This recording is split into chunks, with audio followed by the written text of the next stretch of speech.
Shabbat Shalom. This is Rabbi Katzavitz from Beit Tikkun.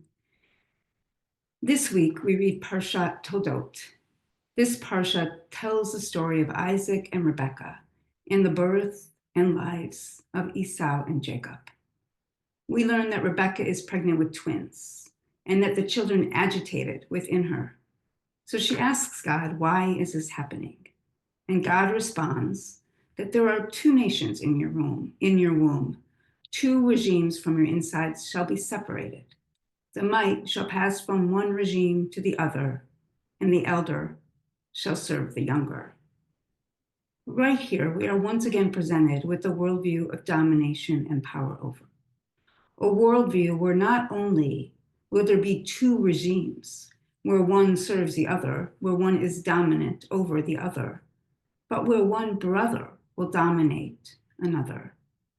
I think it's fair to assume that parents want their children to love one another, to care for one another, not for one to dominate the other. I know that as a parent myself, one of the things that was most important to me was that my children love each other. How they relate to one another is a model for how they would treat others in their lives, both loved ones and strangers. Are they generous and kind? Or do they try to dominate and control? Right here in our Torah, we are told this is how it will be. There shall be strife between Rebekah's two sons, and the elder shall serve the younger. This is not a relationship based on equality or even love, but rather domination and power. This lays the groundwork for strife and discord within families, which continues to pass on through generations. It started in the story of Cain and Abel, when God recognized Abel more than Cain, and Cain got jealous. And we see it powerfully in the story of Isaac and Ishmael, and now here as well. But if we want to create conditions for a loving, just, and ethical world, where no one is pushed out of our hearts, this is not a valuable model for us to follow. Not a model where one serves the other, where there is strife between siblings and nations. We know that that does not bode well for anyone. The sages go to great lengths to make the battle between Rebekah's children be a battle between forces of good and evil. Esau represents the force of evil in the world, and Jacob, the force of goodness. The sages teach that these two ideologies cannot live simultaneously, namely a regime espousing morality and justice, and one espousing violence and destruction, cannot coexist. They are in conflict with one another, whether that struggle is on the battlefield or in the consciousness of humanity. And we are seeing that conflict today around the world.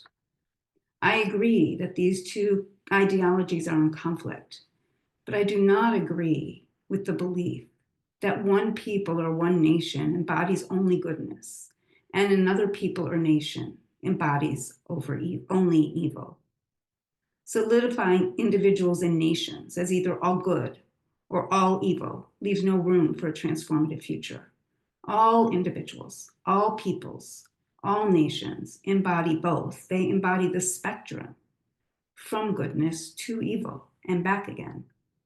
We can choose whether to uplift the energy or worldview of love and generosity, or the energy of domination and power over.